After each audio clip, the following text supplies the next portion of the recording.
Good day, everybody. This is going to be a review of the Neiko 1.5 millimeter tip and 1.7 millimeter tip. You get off of Amazon. Their numbers are 31215A and 31214A. So I'm just a do-it-yourselfer. I'm not a professional painter. And so basically I'm just going to give you my take on my first time painting with these guns and basically first time painting an actual car.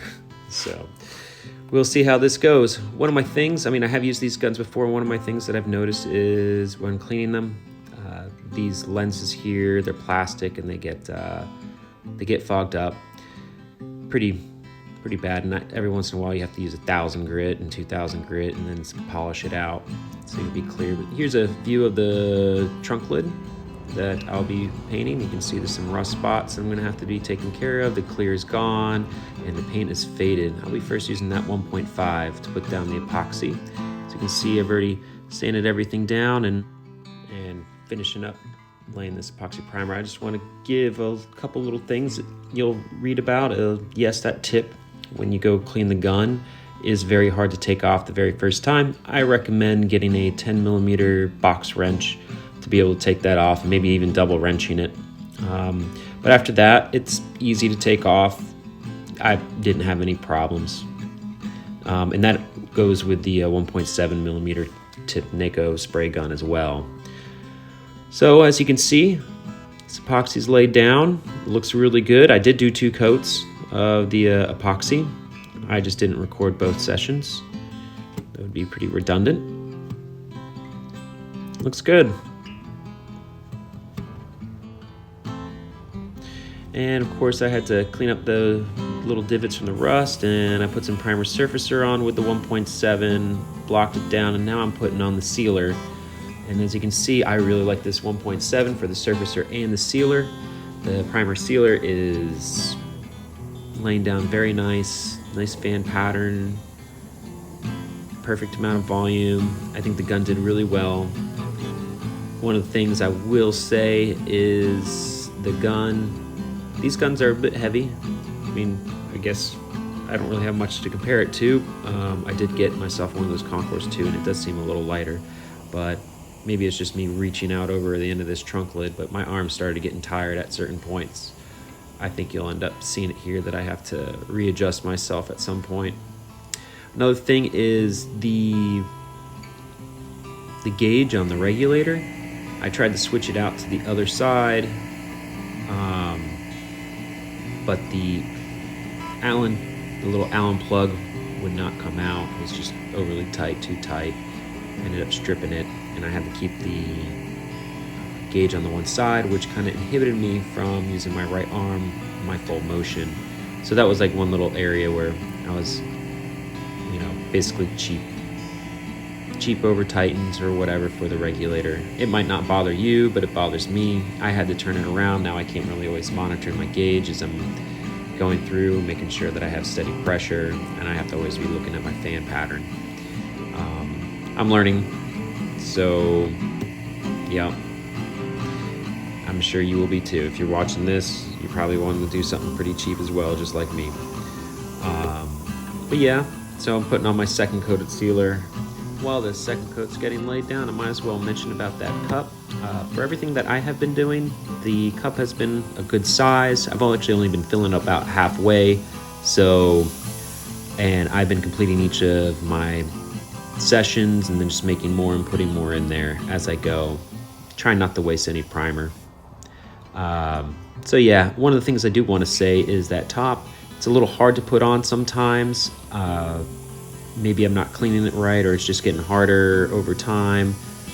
But actually, sometimes it pops out. I actually had it pop out at one point, not on these videos, and I got a little bit of clear. It was when I was doing the clear coat.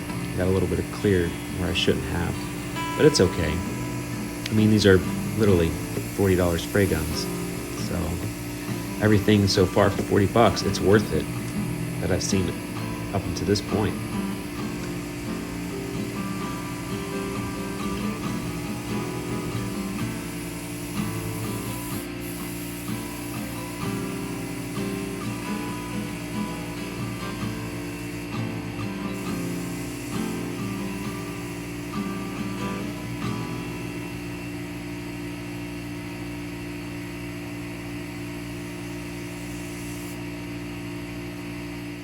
you can see, doing a little walk around after putting down the sealer coats, it looks really, really good. I mean, these guns for doing primers and sealers, I think they work fantastic.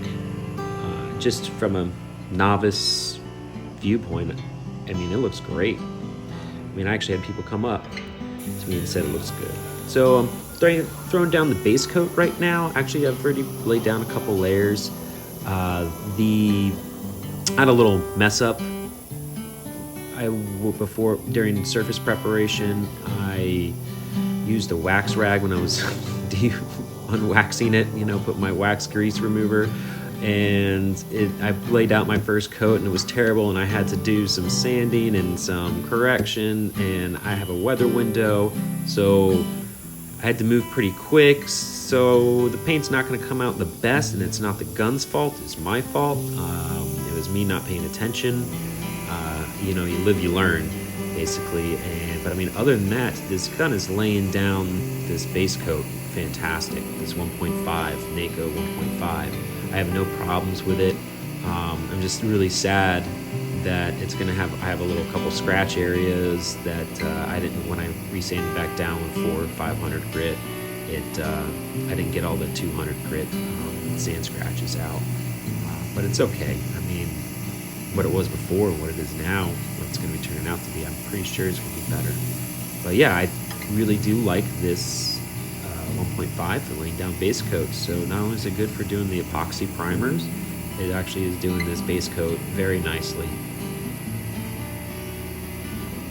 I will say I did get some runs, but it was mainly my fault for being a novice and trying to color fade into a panel. And this is afterwards. The runs didn't end up on the trunk lid itself or where you could see I'm spraying at the moment. It's when I took off that plastic protection barrier and I had to fade into the panel.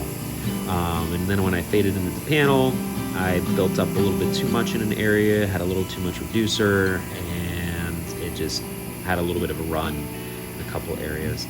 Mainly because of me. I don't so much think because of the gun, but I think it's mainly because of me.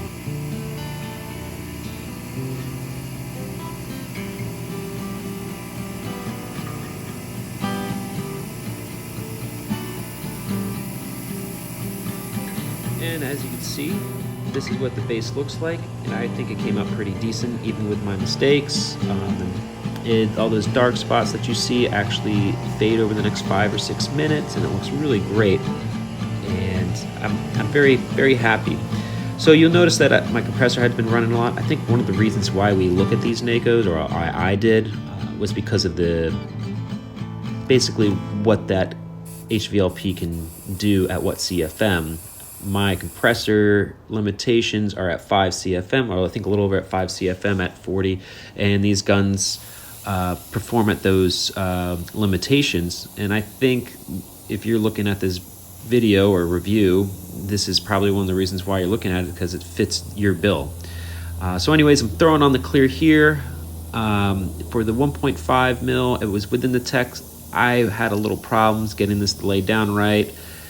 I might have been a little bit too far off. I might have just had my fluid control. It was spraying a whole lot. And I was really trying to back off on my fluid, and I think that's why I ended up getting orange peel in the end. We're definitely gonna have to color sand. I'm not sure if I might be able to get a really good product out of using this gun, but I think it's gonna take a lot of practice. I do have more areas on this car I need to paint. This one is just more or less for you and me to just do this review, give you an idea, because I didn't find too many reviews out there on this gun with videos and things you can see. But with a clear, maybe the 1.3 would have been better, but then you'd buy 3 guns and you're sitting there, you're spending close to $120, and at that point you're only a few dollars away from like the Concourse gun. But anyways, this is what it came out to be the next day. You can see before and after. Remember what it looked like before in the beginning to now, it's a lot better. You can just tell. You can see my run over there on the top right corner. It was pretty bad. And here's the crinkle dollar bill test in just another perspective, just so you can see the orange peel. definitely there. Hopefully I can color sand it. So this next part, I'm just gonna break the gun down for you so you can kind of see how it all goes together. This might be your first time, and it's nice to know what you need to do to clean it. So basically you want to pop that top off first and unscrew. The cup just unscrews, nice and easy. And then there's a little filter in there, a little last chance filter kind of deal. And then the cap comes off, you just unscrew it. The only wear part that I might see that might wear out over time is a little plastic piece, like a little plastic ring on the inside of that cap. Oh, and there's that 10mm box wrench. Just take that off. That's your tip you're taking off. Before I usually take that off, I usually get the needle out. That's just unscrew it a little bit and then pull the trigger so it pops out and makes it easier for you to take out. After that, I usually like to get a 5/8 wrench to take off the regulator.